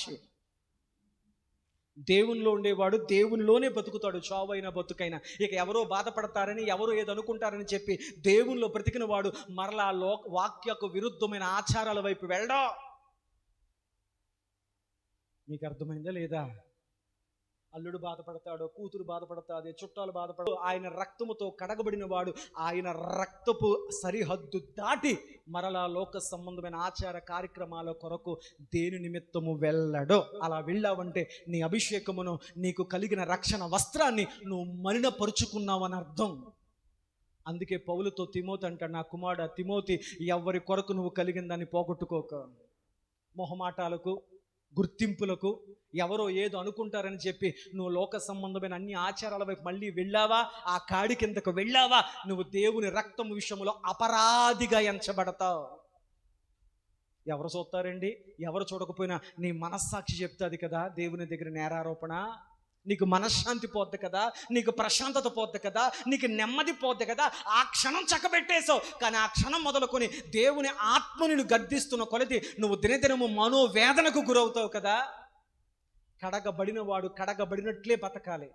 మరలా లోకపు కాడి కిందకు వెళ్ళకూడదు. అది వాక్య విరుద్ధము. దేవునికి స్తోత్రం, హల్లెలూయా. దేవుడు అంత చక్కగా చెప్పాడు. అన్నీ చెప్పిన తర్వాత ఎవడో ముసలి ప్రవక్త వచ్చి నేను ప్రవక్తనే, దేవుడు నాకు చెప్పాడు అనగానే ముందు ఈ దేవునాత్మ, దేవుని యొక్క చక్కని వాక్కును విన్నటువంటి అభిషేకించబడిన ప్రవక్త ఏమని ఆలోచించాలి? అదేంటి, దేవుడు నాకులాగా నీకులా చెప్తాడా? వెళ్ళొద్దని నాకు చెప్పిన దేవుడే వెళ్ళమని కూడా మళ్ళీ ఎవరికి చెప్పాలి? చెప్పరేంటండి? మీ దగ్గర ఎవరన్నా వచ్చి కళ్ళు మూసుకొని, అమ్మా దేవుడే నాకు చూపిస్తున్నాడు, నీకు ఇలా జరగబోతుంది, నీకు ఇలా అవ్వబోతుంది అనగానే తల్ల ఉంచేసి అలాగే అలాగే అన్నావనుకో, నీకు వాక్య పునాది లేదు. అప్పుడు నువ్వేమనాలంటే, దేవుడికి నాకు పెద్ద గొడవలో మొహమాటాలు ఏం లేవండి, ఆయనతో ప్రతిరోజు నేను మాట్లాడుతున్నాను, మీతో చెప్పింది ఏదో నాతో కూడా చెప్పమని చెప్పండి. మీతో చెప్పింది ఏదైతే ఉందో, నేను ప్రార్థిస్తుండగా అదే దేవుని చిత్తమైతే ఆ మాట నాతో కూడా చెప్పమానండి. దేవునికి స్తోత్రం, హల్లెలూయా అనండి. వాళ్ళు ఇంకోసారి మీ దగ్గరికి వచ్చి ఏం చెప్పరు. నువ్వు నమ్మినంతకాలం మోసగించేవాడు దేవుని పేరట మోసగిస్తూనే ఉంటాడు. అందుకంటున్నాడు, మోసపోకుడి, దేవుడు ఎక్కిరింపబడ్డో. యేసుక్రీస్తు ప్రభువు 40 దినాలు ఉపవాస ప్రార్థనలో ఉండి ఆయన చివరి క్షణంలో ఉపవాసం ముగించే టైంలో సాతానుడు దేవుని వాక్యమునే పైకెత్తి మాట్లాడాడు. ఇదిగో దేవుని వాక్యములు ఉంది కదా, నువ్వు ఆజ్ఞాపిస్తే రాళ్ళు రొట్టెలైపోతాయి కదా. వాక్యమును ఎత్తి చూపించాడు. ఆయన వాక్యముతోనే సమాధానం చెప్పాడు. నువ్వు దేవుని బిడ్డవు కాబట్టి, నువ్వు లోకంలో కలవు కాబట్టి వాక్యమునే దారి తప్పించి లోకం వైపు, మళ్ళా లోక సంబంధమైన కార్యక్రమాల వైపు సాతానుడు ఈడ్చికెళ్ళే ప్రమాదం ఉంది. సంగమా జాగ్రత్త. దేవునికి స్తోత్రం. సంఘాన్ని లోకంలో కలపలేక లోకాన్ని తీసుకొచ్చి సంఘంలో కలుపుతున్నాడు సాతానుడు. నేను అంటాను, ఒక బిందులో మురికి నీళ్ళు ఉన్నాయి, ఒక బిందులో మంచినీళ్ళు ఉన్నాయి. ఈ బిందులో ఉన్నటువంటి మంచినీళ్ళు మురికి నీటిలో వేసాడు అనుకోండి, ఆ మురికి నీళ్ళు ఎలా అవుతాయి? మురికినీళ్ళుగానే ఉంటాయి. మంచినీళ్ళు కలిపినా మురికినీళ్ళుగానే ఉంటాయి. అలా కాదని చెప్పి మంచినీటిలో ఈ మురికినీళ్ళు కలిపారనుకోండి, అయినా మురికినీళ్ళుగానే ఉంటాయి. యేసయ్య రక్తంతో కడగబడిన నిన్ను రకరకాల ఆచారాలు, సాంప్రదాయాలు, పద్ధతులు, గౌరవాలు, మర్యాదలు, అది ఇది అని చెప్పి నీ భక్తి జీవితాన్ని సాతానుడు మలినపరిచే ప్రయత్నం చేస్తున్నప్పుడు వివేకము కలిగి దేని కొరకైనా నువ్వు మళ్ళా ఆ మలిన స్థితిలోనికి విడిచిపెట్టబడి వచ్చిన ఆ దారిలోకి మరలా నువ్వు వెనక్కి తిరిగి వెళ్ళకూడదు. దేవునికి స్తోత్రం.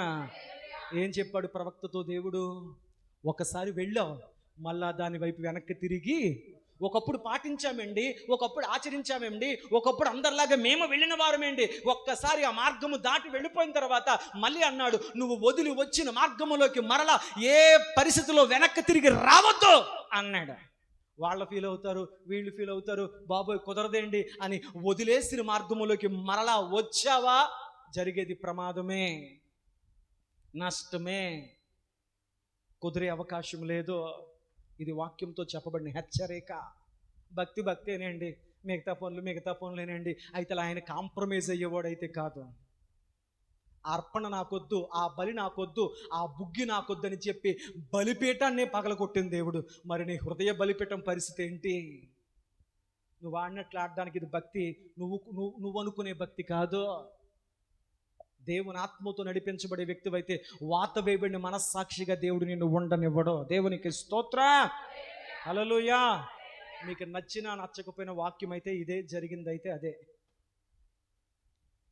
నేను ఒక ప్రవక్తనే, దేవుడు నాకు కబురు చెప్పాడు, వెంటనే నువ్వు వెళ్ళినట్టే దేవుడు నాకు చెప్పాడు, నా ప్రవక్త వచ్చాడు, అలసిపోయి ఉన్నాడు, ఆకలితో ఉన్నాడు, రాజు ఇంటికి కూడా వెళ్ళలేదు, నువ్వు ప్రవక్తవి కాబట్టి నీకు చెప్తున్నాను, అతని ఇంటికి తీసుకొచ్చి భోజనం పెట్టని చెప్పాడయ్యా అనగానే, ఇంత దేవుని స్వరాన్ని విని దేవుని ఆత్మతో ముందుకు నడిపించబడుతున్న ప్రవక్త, నేను దైవజనున్నే, నేను క్రైస్తవున్నే, నేను దేవుణ్ణి నమ్ముకున్నోడ్నే, నేను చర్చికి వెళ్ళేవాడినే అనేసరికి లొంగిపోయాడు. ఎంత తెలివైనోడు! అమ్మా, అవ్వా, ఇది నిజమా? ఆయన ఏ పుండైనా తినొద్దన్నాడా అని అడిగాడు సాతానుడు. అడగడం తొడుగానే ఎంత ఆప్యాయంగా అడిగాడు, ఎంత ప్రేమగా అడిగాడు, అమ్మా అని ఎంత చక్కగా అడిగాడు అని చెప్పేసి ఆదికాండం 3:3లో అవ్వమ్మ మొత్తం అంతా చెప్పేసింది. దీన్ని అన్నీ తినమన్నాడు, ఇది తినొద్దన్నాడు. మీకు అర్థమైంది అనుకుంటున్నాను. ఆదికాండం 3:3 ప్రకారం ఆయన అన్నీ తినమన్నాడు, కానీ మీరు చావకుండునట్లు ఇది తినొద్దు అన్నాడు దేవుడు. దేవుడు ఏది తినమన్నాడు, ఏది తినొద్దు అన్నాడు దాని మీద నీకు అవగాహన ఉండాలి. అంత మాత్రమే కాకుండా యోహాను సువార్త 6:49లో, యోహాను సువార్త 6:58లో మనం చూడగలిగితే, మీ పితరులు పరలోకపు మన్నాను భుజించినను వారు దేవుడు చెప్పినట్టు తినలేదు, వారికి నచ్చినట్లు తిన్నారు కనుక అది పురుగులు పట్టి వారి నోట్లో ఉండగానే చచ్చిపోయారు. దేవుడు ఎలా తినమన్నాడో, ఏది తినమన్నాడో అదే తినాలి, ఏది తినొద్దన్నాడో, ఎలా తినొద్దన్నాడో అలా తినకూడదు. దేవునికి స్తోత్రం. మనమంటాం ఏదైనా భోజనాలే కదండి, ఏదైనా ఒకటే కదండి, లేదండి, దేని ప్రత్యేకత దానిదే. దేవునికి స్తోత్రం. ఆయన చెప్పాడు, ఒక పాత్రను ఎత్తుకొని, ఇది నా శరీరము, నన్ను జ్ఞాపకము చేసుకుంటకు దీన్ని తినండి, దీన్ని తినండి. ఆయన కొన్ని చెప్పాడు, దీన్ని తినొద్దు, హల్లెలూయా, హల్లెలూయా. రాళ్ళు రొట్టెలుగా చేసుకొని తినొద్దు, రాళ్లకు పెట్టిన వాటిని తినొద్దు. మీకు అర్థమైపోయింది. ఇది నా శరీరము, దీన్ని తిని దినమున మీరు నిత్య జీవాన్ని పొందుతారు. ఆయన ఏది తినాలో ఏది తినకూడదో, ఎలా తినాలో ఎలా తినకూడదో కూడా చెప్పాడు. దేవునికి స్తోత్రం. తినొద్దన్న పండున ఆదాము అవ్వలు తిన్నారు. వారు ఆత్మీయంగా దేవునితో బంధాన్ని కోల్పోయి ఆత్మీయంగా చచ్చిపోయారు. దేవుడు ఎలా తినమన్నాడు అలా తినకుండా తిన్నారు. పరలోకపు మన్నాను వారి నోట్లోనే మాంసము ఆహారం ఉంటుండగా వారు పురుగులు పడి చచ్చిపోయారు. దేవుని బిడ్డగా బ్రతుకుతూ నువ్వు ఎలా పడతా అలా భక్తి చేస్తానండి, చర్చిలో ఒకలా ఉంటాను, చర్చి కుమ్మం దాటకు ఒకలా ఉంటానంటే దేవుడు ఊరుకోడు. దేవుని కళ్ళు కప్పి నువ్వేం చేయలేవు. దేవుడు చూస్తూ ఊరుకోడు. ఎక్కడో జరుగున్న బేతేలు విషయాన్ని ఎక్కడో ఉన్న ప్రవక్తకి చెప్పిన దేవుడికి తెలియదా? యెహోవా కనులు లోకమంతయు సంచరిస్తున్నాయి, ఆయన కళ్ళు కప్పననే భ్రమలో నువ్వెందుకు నీ మనస్సాక్షిని, నీ అంతరాత్మను మోసగించుకుంటూ ఏదైనా భక్తి అని ఎందుకు బతకాలే? దాని పేరు వాత విబడిన మనస్సాక్షి. దాన్ని వదులుకోలేవు, దీన్ని వదులుకోలేవు. అందుకే కర్మేలు పర్వతం మీద అన్నాడు ప్రవక్త అనేటువంటి ఏలియా, ఎంతకాలము 2 తలంపుల మధ్య మీరు అల్లాడిపోతారా?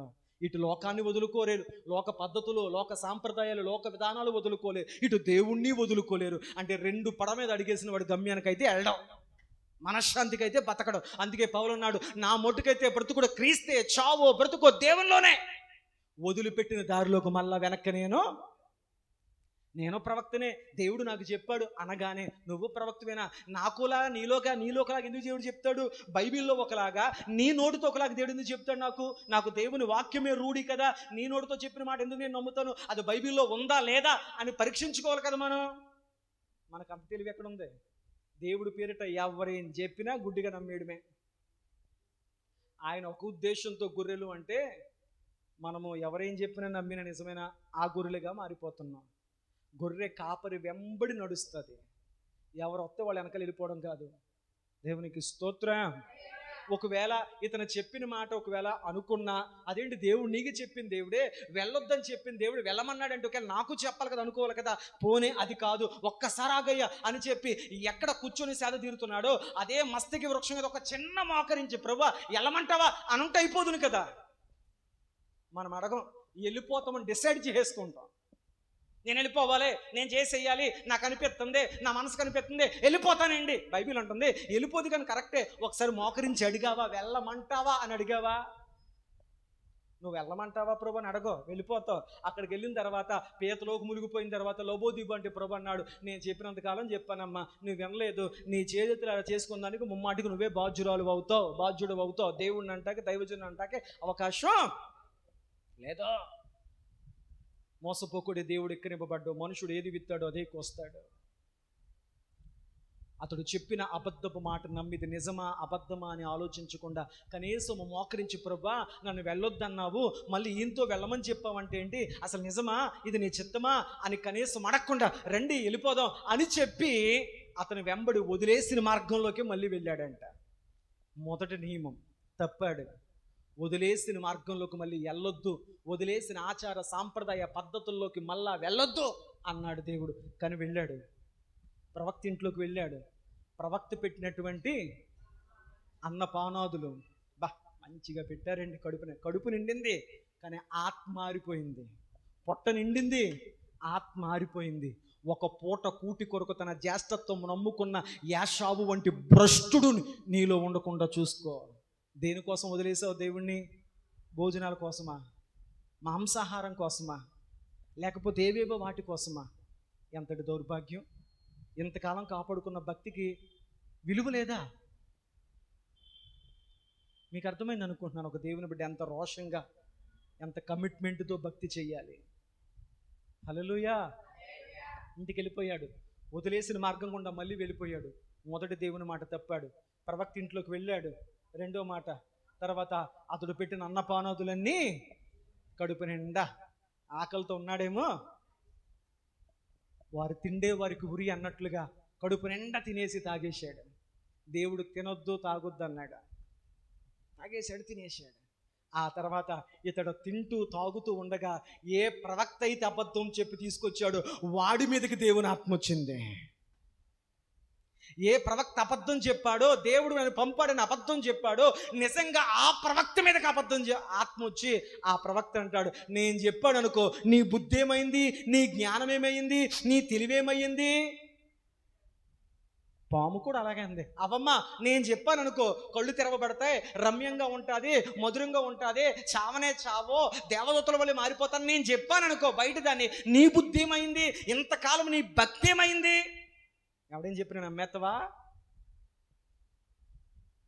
ప్రవక్త అన్నాడు, ఓ ప్రవక్త, దేవుని మాటను ధిక్కరించి నేను చెప్పిన అబద్ధానికి లొంగిపోయి నా ఇంటికి వచ్చి భోజనం చేసావు కదా, ఇదిగో యెహోవా సెలవిచ్చిందేమనగా, నీ శవము నీ పితరుల సమాధికి చేరదో, దారి మధ్యలోనే నీ పని అయిపోతుంది అని చెప్పాడు. ఎవడు అబద్ధం చెప్పి తీసుకొచ్చాడు, వాడి నోటుతోనే చెప్పించాడు దేవుడు, నువ్వు చచ్చిపోతావు అని చెప్పి. ఇప్పుడు తనకు ముద్దెలా దిగుతుంది? మోసపోకుడి దేవుడు. రాజు దగ్గర రోషం చూపించావు, దేవుని ముసుకేసుకున్న వాడి దగ్గర లొంగిపోయావు. మీకు అర్థమైంది అనుకుంటున్నాను. వెంటనే అతడు భోంచేసేసాడు, అన్నపానాలు కడుపు నిండా తినేసాడు. అతనికి పరిస్థితి అర్థమైపోయింది. ఈ ప్రవక్త గారు చక్కగా గాడిదికి గంట కట్టి, ప్రభు అయ్యా నడిచి వెళ్తావులే, మా ఇంటికి వచ్చావు కదా, సరే నా పని అయిపోయింది, ఏంటి పలానా దైవజుడు మా ఇంటికి వచ్చాడనే పేరు గుర్తింపు నాకు వచ్చేస్తుంది కాబట్టి దేవుడు చెప్పినట్లు నువ్వు ఎక్కడికి వెళ్ళాక ఏం జరుగుతుందో నాకు తెలియదు, కానీ ఇదిగో మళ్ళీ వెళ్ళిపో అని చెప్పి తన గాడిదకు గంట కట్టించి గాడిద మీద ఎక్కించి ఈ ప్రవక్తను పంపేశాడు. ఈ ప్రవక్త హృదయాలు అలాగుండి ఉంటాయి. చెప్పరేటమ్మా, భోజనానికి లొంగిపోయానా, తాగడానికి లొంగిపోయానా, తినడానికి లొంగిపోయానా, ఒక పూట భోజనం కొరకు లొంగిపోయానా, సరదాలకు లొంగిపోయానా, ముచ్చట్లకు లొంగిపోయానా, గుర్తింపులకు పెద్దరికాలకు లొంగిపోయానా అని భయపడుతూ అతడు దారి గుండా వెళుతుండగా అతనికి ఎదురుగా ఒక సింహం వచ్చింది, అతని మీద పడింది. ఆ దైవజనుణ్ణి ప్రవక్తను చీల్చి చంపేసింది. కానీ అతన్ని తినలేదు, ఆ పక్కనున్న గాడిదని సైతం తినలేదు. శవం పక్కన సింహము, సింహం పక్కన గాడిద అలాగే ఉండిపోయారు. కొంతమంది వచ్చారు, చూశారు, పరిగెట్టుకుంటాం ముసలి ప్రవక్త ఇంటికి వెళ్ళి, మీ ఇంటికి వచ్చి భోజనం చేశాడు కదా ఒక ఆయన దారిలో చచ్చిపోయాడు. వింత ఏంటంటే, ఏ సింహం అతన్ని చంపిందో ఆ సింహం అతని మాంసం తినట్లేదు. ఆ సింహం పక్కనే గాడిద ఉంది, ఇటు గాడిదని చంపలేదు, ఈ చంపిన మాంసాన్ని. ఈ వింత ఏంటో,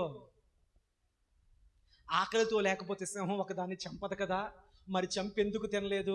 ఒకవేళ మనిషి మాహం తినలేదు అనుకో, అందుబాటులో ఉన్న గాడిద ఎందుకు చంపలేదు? ఒకవేళ గాడిదని చంపదామనుకున్న గాడిద ఎందుకు పారిపోలేదు? అర్థమైందా లేదా? ఈ వార్త వినగానే ఆ ముసలి ప్రవక్త గుండె పగిలిపోయింది. అన్నాడు ఆ ప్రవక్త, యెహోవా మాటను ధిక్కరించి నేను చెప్పిన అబద్ధం మాట నమ్మి మా ఇంటికి వచ్చి భోంచేసిన ఆ ప్రవక్త, ఓకే వాడికి అలాగే జరగాలి. ఎవడేం చెప్తుంది, గుడ్డిగా నమ్మేసి నా ఇంటికి వచ్చి భోంచేశాడు, దేవుని కోపానికి గురయ్యాడు, అతనికి అలాగే జరగాలి అని చెప్పి అతడు తన గాడిద గుండెకి గంట కట్టించుకొని అతడు ఆ ప్రవక్త చనిపోయినటువంటి ఆ చోటుకు వెళ్ళి, అయ్యో నా వల్లే కదా నీకు ఇలా జరిగిందని చెప్పి ఆ శవాన్ని గాడిద మీద వేయించుకొని అతడు తన ఇంటికి తీసుకొచ్చి అతడు తన కొరకు తొలిపించుకున్న సమాధిలో ఈ ప్రవక్త శవాన్ని పెట్టి తన కొడుకులతో అన్నాడు, అయ్యా ఇతడు ఇలా అయిపోవడానికి కారణం నేనే, కాబట్టి రేపు నేను చనిపోయిన తర్వాత ఇదే ప్రవక్త శవానికి, శల్యములకు, అతని యొక్క ఎముకలకు, అతని యొక్క శవానికి దగ్గరగా నా సమాధిని కూడా, నా శవాన్ని కూడా పెట్టండి అన్నాడు. దేవునికి స్తోత్రం, హల్లెలూయా. ఏమర్థమైంది మీకు ముగింపు మాట? ఏది పడితే అది భక్తి అవ్వదు. అన్నీ దేవుని కోసమేనండి, అన్నీ దేవుడు చేసినేనండి అని చెప్పి నీ సొంత నిర్ణయాలు తీసుకొని దేవుడు వద్దన్న చోటకు నువ్వు వెళ్ళిపోయి, దేవుడు తినొద్దన్న వాటిని నువ్వు తినేసి, అన్నీ దేవుడే, అన్నీ స్తోత్రమే, అన్నీ దేవుడు చూసుకుంటాడు అని నువ్వు చిక్కుల్లో, సమస్యల్లో, ప్రమాదాలు పడిన తర్వాత దేవుడా అంటే అవకాశం లేదు. నువ్వు తీసుకున్న నిర్ణయాలకు నువ్వే బాధ్యత వహించాలి. వద్దని దేవుడు చెప్పినప్పుడు ఒకవేళ దేవుడు మార్చుకుంటే దాని ఆలోచన మరలా వద్దన్న నీతోనే చెప్పాలి కదా. దేవునికి స్తోత్రం. 2 విషయాలు, వదిలేసిన మార్గంలోకి దేవుడు వెళ్ళొద్దంటే మరలా వెళ్ళాడు, తినొద్దన్న చోట తినమంటే తినొద్దంటే తిన్నాడు. ఒక దేవుని బిడ్డగా ఏ లోకపు మార్గాన్ని వదిలిపెట్టి వచ్చేసావో, ఈ జీవపు తిన్నని మార్గములకు నువ్వు వచ్చిన తర్వాత మరలా ఏ మార్గములకు నువ్వు వెళ్ళకూడదో, లోక ఆచార సాంప్రదాయ పద్ధతుల కొరకు స్నేహితులు, మొహమాటాలు, బంధువులు, చుట్టాలు మరలా వదిలేసిన మార్గంలోకి వెళ్ళొద్దు. రెండవది, దేవుడు ఏది తినొద్దని నీకు చెప్పాడో వాక్యపు వెలుగులో నువ్వు వాటిని తినకూడదు. ఏది తినమని చెప్పాడు ఏంటంటే, ఇది నా శరీరము, ఇది తినమున నేను ఖచ్చితంగా నిత్య జీవాన్ని, వాటిని తిందాం, వాటిని అనుభూతి చెందుతాం, వాటి రుచి గ్రహిద్దాం, ఆయన చిత్తమునకు లోబడుతూ ఆయన చూపిన తిన్నని మార్గములో నడుద్దాం. అట్టి ఆలోచనతో, అట్టి దేవుని కొరకు వివేకము కలిగి భక్తి చేసే స్థితిలో దేవుడు మనల్ని ముందుండి నడిపించి సహాయం చేయును గాక. మోకరించండి, ప్రార్థన.